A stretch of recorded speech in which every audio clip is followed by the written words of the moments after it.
Narasi seperti ini memang bagi saya pribadi itu nggak akan ada gunanya, itu hanya bikin capek saja dan pada akhirnya hasilnya juga nggak ada gitu. Karena kalau tujuan akhirnya adalah memoles Partai Gajah ini supaya bisa lolos ke Senayan, kayaknya 8 miliar nggak cukup itu.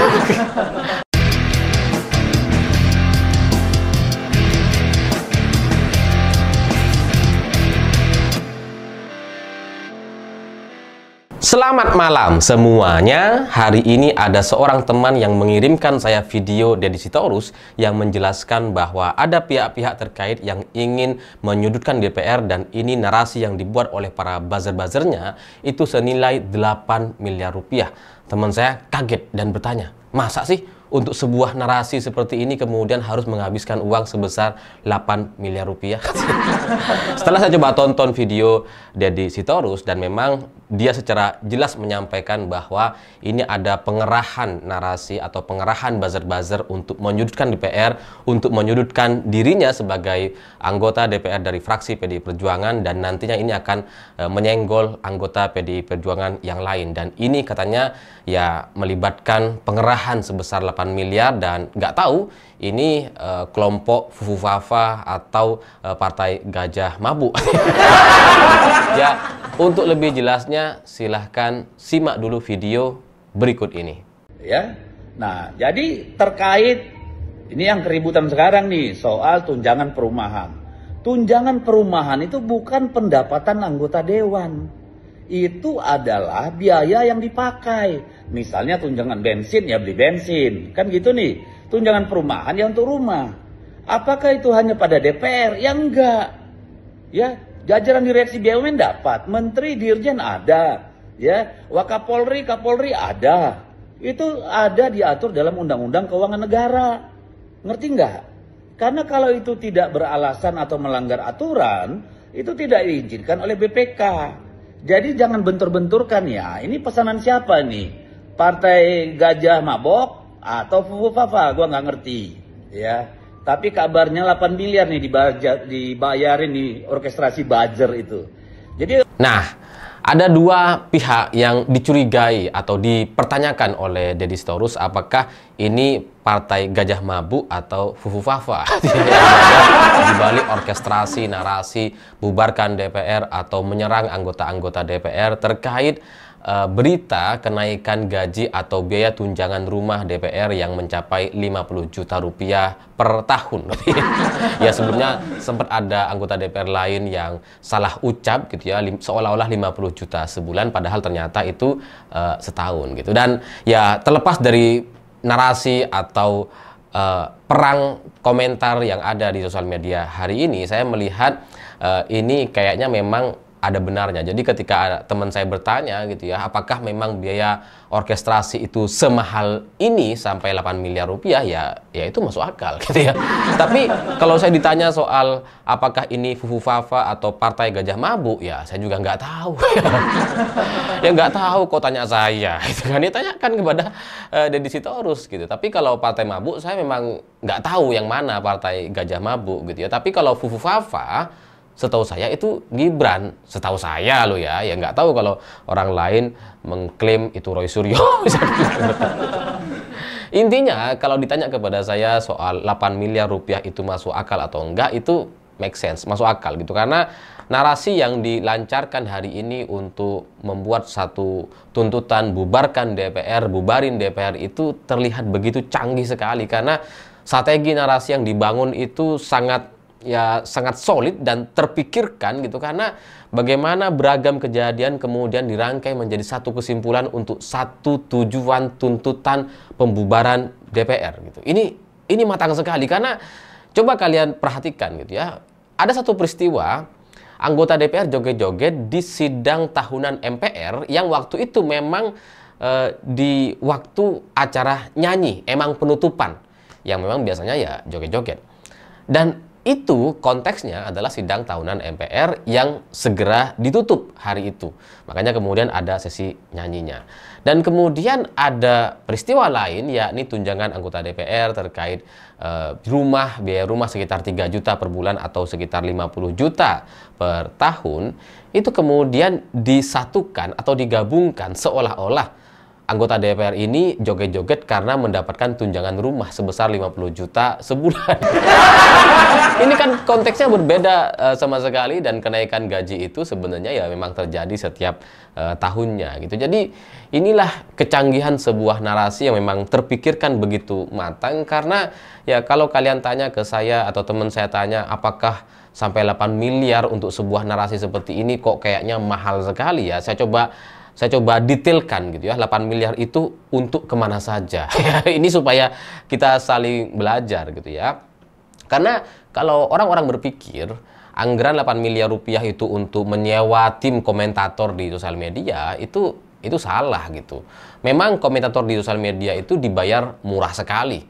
Saya sudah lupa, saya terakhir tahu saya tahun 2016 gitu ya, terakhir tahu karena ada beberapa teman yang terlibat di project-project seperti ini. Tapi setelah itu saya juga udah nggak ngerti lagi karena teman saya kemudian meninggal dunia setelah itu.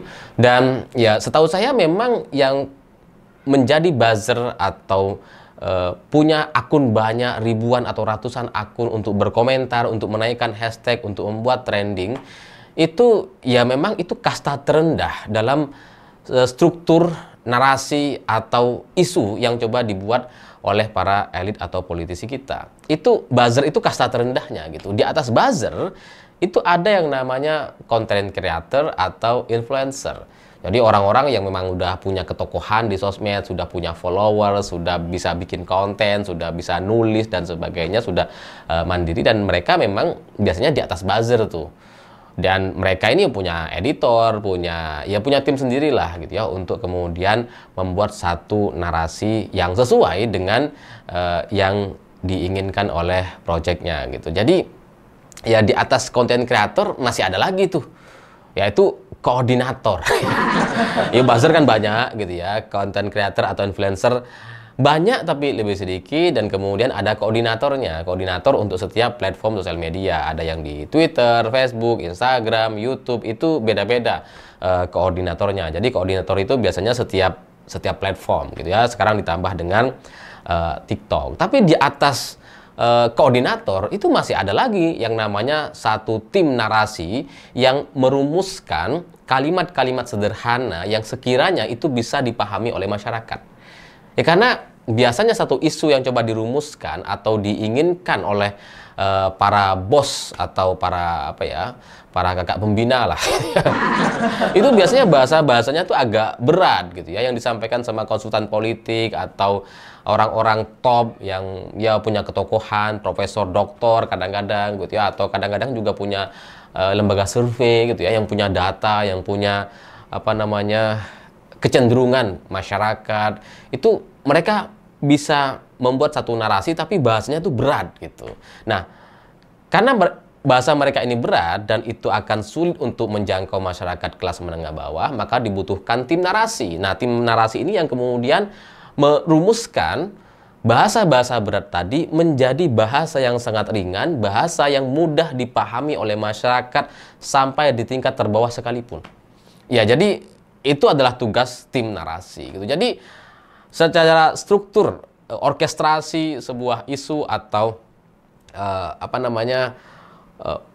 target politik gitu ya, atau operasi khusus konten politik itu melibatkan banyak pihak, jadi tidak hanya buzzer gitu. Makanya kemudian membuat biayanya menjadi mahal sekali, dan biasanya yang paling mahal itu adalah ya yang paling tinggi posisinya, yakni konsultan politik atau kadang-kadang ya tokoh atau profesor doktor atau orang-orang yang punya lembaga survei atau setidaknya pernah membuat survei atau tahu atau punya data-data survei terkait kecenderungan masyarakat di Indonesia. Jadi di pihak mereka lah biasanya yang menjadi paling mahal biaya yang harus dikeluarkan gitu, karena mereka ini canggih, mereka ini pinter sekali gitu. Saya punya punya pengalaman, punya pengetahuan lah kepada mereka ini emang canggih gitu ya. Konsultan politik kita itu sangat paham sekali kondisi masyarakat Indonesia, dan mereka tahu betul apa yang harus dilakukan untuk menuju satu kesimpulan atau satu tujuan yang diinginkan oleh para politisi kita gitu. Jadi mereka punya data, mereka ya punya punya pemahaman, punya teori, punya kecerdasan sosial, punya pengetahuan dan referensi yang sangat banyak sekali, sehingga itu kemudian diolah oleh tim narasi dan dibahasakan secara sederhana untuk kemudian bisa disebar atau dibuat oleh content creator, oleh buzzer, dan kemudian nanti disambut oleh buzzer-buzzer komentator. Wah, saya kok paham sekali kayaknya. Ya kira-kira seperti itulah untuk sebuah satu konten narasi gitu. Jadi ya saya melihat memang orang-orang di Indonesia itu, terutama yang tokoh-tokoh profesor doktor atau yang punya lembaga survei atau konsultan politik, itu memang handal sekali mereka. Mereka memahami itu ketidaktahuan masyarakat. Misalkan ini satu contoh gitu ya. Masyarakat kita, masyarakat Indonesia itu mayoritasnya tidak paham apa tugas dan fungsi DPR. Mayoritas. Kalau kalian tanya apa tugas dan fungsi DPR, mungkin mayoritas masyarakat nggak ngerti. Dan itu sudah ada surveinya gitu. Meskipun sampai sekarang juga belum pernah ada yang dimunculkan di publik. Tapi kan survei itu bisa dilakukan dan kemudian datanya bisa diambil sendiri dan tidak dipublikasikan dan hanya untuk kepentingan pribadi. Tapi setahu saya seperti itu. Jadi ketidakpahaman masyarakat tentang DPR itu bisa dimanfaatkan oleh para konsultan politik ini untuk memicu kegaduhan atau kerusuhan gitu. Karena orang yang tidak tahu apa kerjanya kan otomatis jadi melihat bahwa DPR ini kayak nggak ada kerjanya gitu. Jadi kalau dimunculkan isu kenaikan gaji, otomatis secara praktis orang-orang yang tidak tahu ini akan marah sekali. Nggak ngapa-ngapain kok naik gaji. Hasilnya marah, hasilnya ya muncul tuntutan bubarkan DPR ya, meskipun itu sudah disiapkan sebelumnya sama tim narasi gitu. Jadi inilah kecerdasan atau kesaktian atau tim narasi atau orang-orang yang punya data di Indonesia yang bisa menggunakan data-data itu untuk kepentingan pribadi dan politiknya. Jadi saya melihat dengan tuntutan bubarkan DPR yang sangat tidak matang hari ini, ya karena apa gitu? Kenapa kok tiba-tiba menuntut DPR dibubarkan? Apa cuma karena kenaikan tunjangan rumah yang 50 juta sebulan? Itu kan secara angka tidak besar gitu ya. Ya mungkin besar bagi kita, bagi orang di bawah. Tapi kalau dibandingkan dengan komisaris misalkan, dengan anggaran yang dikorupsi sama Immanuel Ebenezer misalkan, itu kan ya nggak seberapa gitu. Jadi ya, tapi karena konsultan politik kita memahami betul terkait masyarakat yang tidak paham tugas dan fungsi DPR, makanya ini dimanfaatkan itu. Dan saya sangat yakin sudah dilakukan berbagai simulasi sebelumnya untuk kemudian muncul dengan satu tuntutan bubarkan DPR gitu. Karena agenda politik untuk 3 bulan ke depan, kita kan bulan Agustus, September, Oktober, itu para politisi atau di elit kita itu sudah paham semua tuh 3 bulan ke depan ini akan ada apa gitu ya. Siapa yang akan ditarget akan ditangkap, siapa yang kemungkinan akan jadi tersangka, mungkin nanti ada kasus ini dan seterusnya. Di kalangan elit kita, mereka sudah tahu petanya, sudah tahu rencana-rencana ke depan, sehingga kemudian ya mereka kadang-kadang memunculkan antisipasi dan narasi-narasi yang seperti ini. Jadi ya kalau sekarang muncul bubarkan DPR, kayaknya ya kita lihat aja 2 bulan lagi ini akan ada goncangan tuntutan pelengseran Wapres mungkin gitu ya. Jadi ya tuduhan atau kecurigaan Deddy Sitorus ini bagi saya masuk akal gitu, karena dengan biaya 8 miliar itu pembagiannya kira-kira seperti ini kalau dari sudut pandang saya gitu ya. Ini pasti bagi tengah tuh, bagi setengah. Jadi 4 miliar untuk konsultan politik dan data-data yang mereka miliki untuk biaya itu gitu ya. 4 miliar masuk ke konsultan atau pimpinannya gitu, dan kemudian baru 4 miliar sisanya itu dibagi-bagi tuh ya, dibagi kepada tim narasi paling ya 1,5 gitu ya, koordinator, content creator, baru kemudian buzzer dan buzzer komentar. Buzzer tuh ada 2 tuh, buzzer yang menyebarkan konten-konten dari influencer atau content creator, atau buzzer yang ya tugasnya hanya berkomentar. Itu dibagi tuh, yang paling dapat sedikit yang buzzer komentar. Menyebarkan tuh masih lumayan. Dan kalau ditanya kepada kita semua, kenapa sih sampai kemudian menganggarkan biaya yang sebesar ini sampai 8 miliar rupiah gitu ya? Kenapa anggaran 8M itu tidak digunakan untuk UMKM saja gitu, malah main narasi yang nggak ada gunanya seperti ini?